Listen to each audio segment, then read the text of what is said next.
Well, it's another week, and West Virginia University is actually fully rested, coming off a bye, but headed towards the biggest game of the year so far, and that's a rivalry game that I say with the thinking emoji, because is it a rivalry game?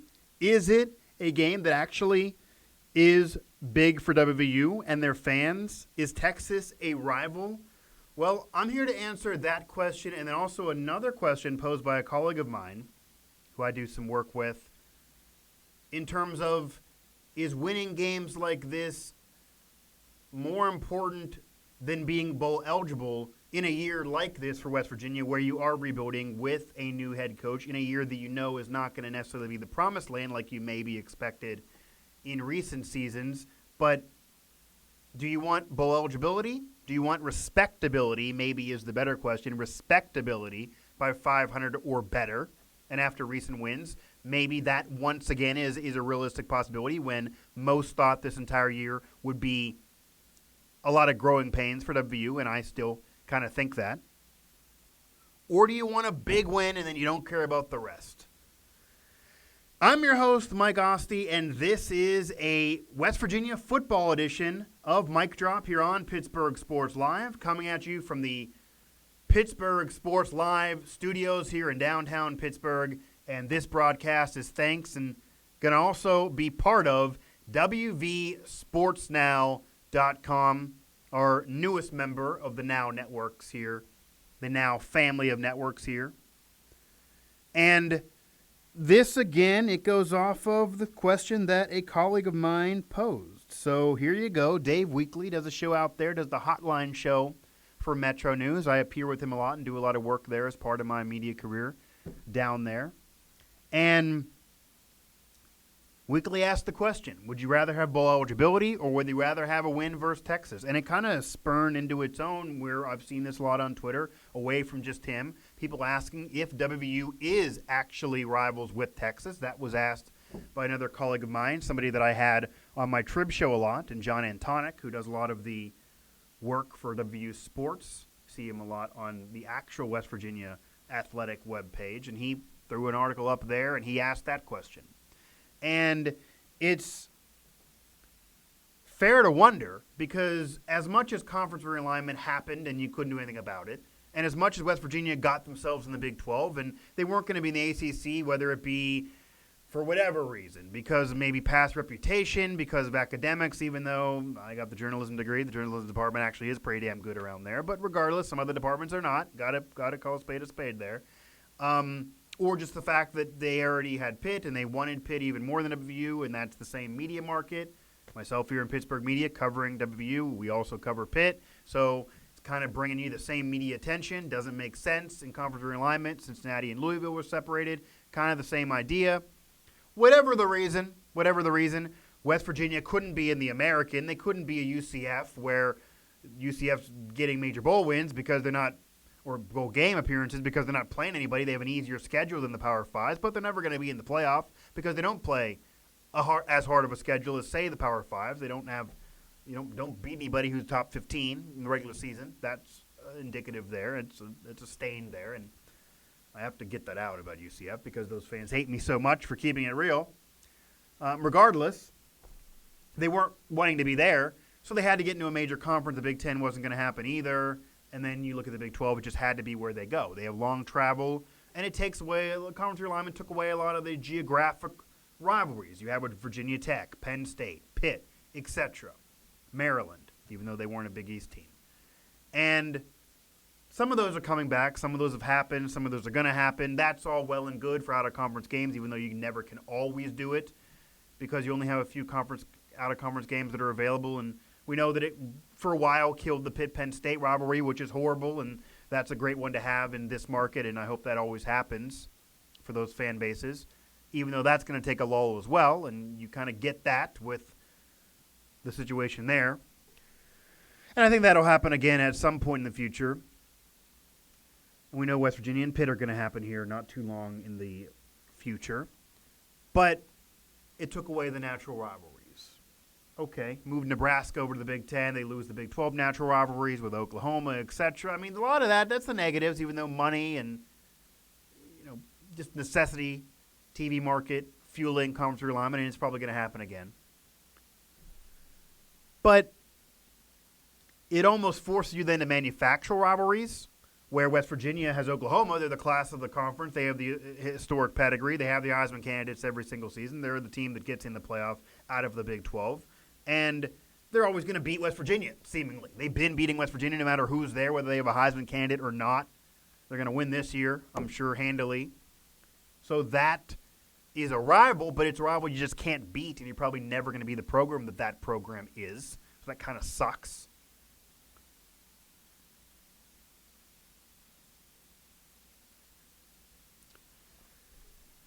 There's Iowa State because you've been upset. That sucks. There's TCU. There's the Baylors, these teams that you're maybe better historically, and they're kind of similar programs to you, but you're not always going to be playing them where they're meaningful games, so that kind of takes away from that. There's Texas Tech, but And then there's Texas. And Texas has kind of been said to be that rival because of Horns Down. As I'll do it here for you, because of Horns Down, which there's no flag, there's no penalty going to be on this broadcast because of this. There's nothing negative with Horns Down here on the air. But it's not really a rivalry to me because, again, there's no natural blood there. There's no bad blood historically there. Texas is a much better program historically than West Virginia. They were never in the same conference prior. And I think the only reason why West Virginia fans want to make it a rivalry, want to argue this with me, is because they want to have a rivalry with an historic program that is usually better than them that they can beat. See, unlike Oklahoma, they can't beat them. But Texas, West Virginia can beat them. Texas beat West Virginia, or West Virginia beat Texas last year with Will Greer and company, despite the season going in the tubes after the game. They beat them in that game. They did the horns down, they going for the win instead of the tie at the end with a 2-point conversion, Will Greer on the keeper. They got that win. They beat him even years earlier. They beat him a few years earlier with Holgorsen. Holgorsen had multiple victories over Texas, despite the roller coaster ride that was his tenure. So the fans are trying to manufacture this rivalry or force this rivalry, even though there's really nothing to say it's a rivalry, because it's a historically good program, a program that can be great every now and then because of the recruits they get, and you can beat them. Every now and then they're going to lay an egg, even when they're great. They're not always going to be great. And you beat them a lot recently, so regardless of the future, WVU got the recent wins. They can have some bragging rights. So that's why the fans are bragging about it and trying to claim it as a rivalry. But it's not one. They're not really a rival. Oklahoma's not really a rival either, and they can't beat them. And probably again won't this year. Probably won't even next year, even if the team gets better and becomes more veteran. That's just telling the truth on it. West Virginia doesn't really have a rivalry in the Big 12, in all honesty. And to answer the question that was posed here by a colleague of mine, by Dave Weekly, in terms of whether you'd rather have a bowl eligibility, whether you'd rather be respectable, whether you have respectability, or beat Texas, who I don't feel is a rival, but okay if you want to say they are for the purpose of this conversation. They're still a legit program. They're still a better team than you this year. That still would be a big win. If you want to say that, okay. It's still better to be bowl eligible, guys, because simple as this. It's better to win as much as possible and have as good of a year as possible. Duh. All the time it is. I never thought in my life, in my entire career, college or professional, that I would, and I didn't even do it in college, would say duh on a broadcast and be serious. But duh. You'd rather win as many games as you can. You'd rather have as good of a season as you can. You'd rather have a better year than not. Meaning, you'd rather win more games. You'd rather be bowl eligible, needing to have the 6 or the 7 victories to get into a bowl game, just in general, needing to at least be 500 for bowl eligibility. And it should be above that, but I'll digress. You'd rather get in a bowl game, and then you obviously would rather win that bowl game. And I'm not going to go into they didn't win the bowl game last year. Will Grier didn't play. I don't blame him for not playing because it was about his individual. It was about his career. It was about his NFL prospect. It was about his family. That season didn't matter. Once it went into the tubes, his fault or not, and that bowl game didn't matter. So I'm not going to be mad at any player who doesn't play in that bowl game. That's their choice. That's their life. And those minor bowl games, unless it's a major BCS level bowl game, doesn't matter. It's not the playoff guys. That's not going to happen this year. That didn't happen last year. So I get it. I'm not going to criticize people for not playing in it. That's more the fan thing you might do. But regardless, getting into the bowl game and then obviously winning the bowl game makes the year better. You don't want to have the embarrassing situation on your season where you're only winning 3 or 4 games or you're missing bowl games.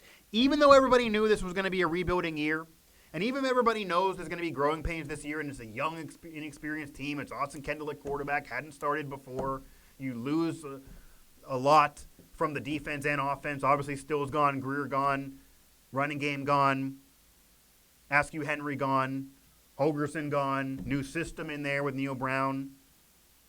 Best thing he did was off the field welcoming Pat McAfee, which you can find throughout WVSportsNow.com and on our channel in terms of a recent show. Just search Pittsburgh Sports Live on YouTube and go through the mic drop section. And regardless to any of that, you still want to win as much as possible because you don't want to have it be where you have a 2-3 win season, which happened a year before Rich Rod, way back. And then, oh my God, that's how far away the program is. That's how embarrassing the program is. You want to be a respectable program that even when you're rebuilding, even when you're young, even when you're inexperienced, and even when you have a new head coach and a new system, you're never going to be 2 or 3 wins. You're never going to be embarrassing yourself in a major conference. You don't want that. And that was a risk that I was concerned about going into this year with barely beating JMU by only a touchdown and then getting embarrassed by Missouri, who's not that good in the SEC. That could have happened. The win over NC State might dispel that. It might make you feel better about that, but who knows? They're coming off a bye. It's a big game against Texas. We'll see. This is an average team so far with Neil Brown as coach. And it's not all his fault. You got to give him his time. It is an inexperienced team. I mean, I said this going into the season in terms of WVU fans need to temper expectations. You can't expect a national championship this year. You can't expect contention or a playoff contention this year. You cannot expect to even flirt with contending for the conference this year as 1 or 2 in the Big 12, which I'll give a rant about that some other time about how that's unfair to Big 12 teams and how they either need to break up into divisions or the other conferences need to split away from divisions because you end up with winning a division that's weak and getting into a conference championship game and then making it, it's easier to do that than it is to be 1 or 2 in the conference, and that's unfair. But regardless, WVU fans need to temper expectations this year because it was a new head coach. It was a new system coming in. It is a young and experienced team. Will they? Probably not, but they need to. That's to be fair. I've said it for weeks now. They got exposed in week 1 despite the victory, and WVU is still who I thought they were, meaning they're still an average team. They're still a young and inexperienced team that's going to have a roller coaster ride of a year and going to have growing pains under Neil Brown. Probably a year, if not 2, for that to happen. And that I said after the NC State win, even hanging 40-plus and having a significant victory over NC State. It still was clear that there was going to be growing pains and West Virginia was going to still be who I thought they would be, and an average team. But I still think a 7-5 team, I still think a bowl-eligible team, I still think respectability. I don't think the growing pains are going to be 2 or 3 wins or 4 wins and be embarrassing, and you wouldn't want that. Yes, you want to beat a rival if you feel they're a rival. Yes, even though I don't. Yes, you want to beat Texas regardless of whether they're a rival or not because it's a big major program that is good this year. And you'd love to get a win over Oklahoma, even though I don't believe it'll happen. Maybe not ever. You would run on the field. They wouldn't be able to take down the goalposts because those are just not coming down, let's say that, and that was even years ago. But they would be able to celebrate as if it's an upset. They would be able to go down on the field. You're able to get buck wild if you're a college student. If you go and stay for the entire game, like Neil Brown has criticized the fans and students for doing, so you got to get there and you got to stay. And you will if it's a close game against Oklahoma or Texas, regardless of the season. I get that. And the upset will be big for you. You'll remember that. WVU fans are remembering the Texas horns down, 2-point conversion, going for the win, Herm Edwards style game with Will Greer on the keeper. They remember that forever. It's talked about forever in Mountaineer lore. But that got ruined, at least for me, because of how the year faded and because they lost Oklahoma State and other games they shouldn't have lost and the teams that weren't good. And it ruined that season, and they weren't even really a respectable team even though they barely got into a bowl game. Okay, it ruined that year from being more, from really challenging for the Big 12 title. It could have been. Yeah, you won that game, and forget beating Oklahoma. You don't expect it. If they beat Oklahoma State, they would have challenged. That would have then made it a salvage season. That is what ruined the year, and upsets before. But you would rather have that than just the win, even though you remember it. The upset is cool and all.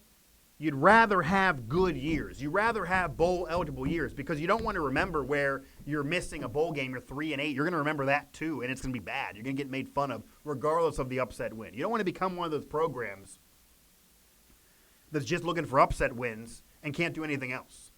That's the fear, and that would be just beating Texas and then totally fading off. If you can beat Texas, you should be able to beat other teams that are worse. Should have happened last year, should even happen this year with a young and inexperienced team. And even though, I'll throw it up there again because I said it, entering the year, WVU fans need to temper expectations for Neil Brown. Give him some time. You don't want to have it be embarrassing where it's a 2 or 3 win season. You don't want that, okay? And yes, beating Texas will be cool and you remember it, but it's also a win you already have recently. So we're focusing on the Texas game, not Oklahoma, who you haven't beat. But you already beat Texas recently. That's already been done in a year that went down the tubes. You'd rather have a respectable season, a good year, and respectable even while rebuilding. That'll be a testament to a good contending program if you can rebuild, still win, and be in contention, even if not too far with it, because you are still rebuilding. Even if it's only a 7-5 season, obviously that's better than only 3 or 4 wins. Duh. So that's going to do it for this one. Just simple, short, and kind of clear. That obviously, I wanted to answer a colleague's question, something we discussed on his show there, that he had some fodder for another colleague that I used to have on some work I've done here for the Pittsburgh media in terms of what they're discussing down there covering West Virginia this season after the bye, playing Texas. Some think it's a rival. I don't. There's no reason why that is the case. Fans want it to be a rival because it's an historically great program that WVU can beat, and they want a rival they can beat because they don't have it in Oklahoma. They can't beat them. And you obviously want to win as much as you can. You want to win as many games as you can, and you'd rather be respectable and get in a bowl game than not. Even if whether that means, even if you beat a big rival, you beat a good team there, whether that means you beat them or not. You'd rather win, you'd rather have a better year than just having this one win and then forgetting the rest of the season. It should be a duh. It should be a slap myself in the face, but apparently for some, it is not. Make sure to hit us up on the family of networks here within the family. Pittsburgh Sports Now, Pittsburgh Hockey Now, SteelersNow.com. You'll find me a lot there. PittsburghSoccerNow.com, WVSportsNow.com, the newest member of our family, and where you're going to find this show and all the Mic Drop West Virginia shows and any of our WVU-style content there, WVSportsNow.com. They're doing it big with their first full season of credential coverage, a part of the Now family of networks now. You can find this show, pghsportslive.com, on the website. Go to Pittsburgh Sports Live on Facebook and click like there for this show and other content. Also on Twitter, at PGH Sports Live on Twitter, and of course at WV Sports Now on Twitter, although they don't need much of my help. They're already doing very, very well on social media. You can also find them, WV Sports Now, on Facebook. You might also have to search WV Nation, which was the former incarnation before we absorbed the blog. You can also find me on Twitter there at MikeAsti11. And, of course, click on the subscribe button when you go to the channel. Makes it easier for us to get the content to you. So click on the subscribe button and help us out there. WVU, Texas, it's a cool game. It's a cool game, it is. They got wins, that's cool. Horns down, so I'll do it one last time. Horns down for you, but it's not a rival. And you'd want to win more than you want to lose, regardless of whether you have one big win. It doesn't make up for a season down the drain.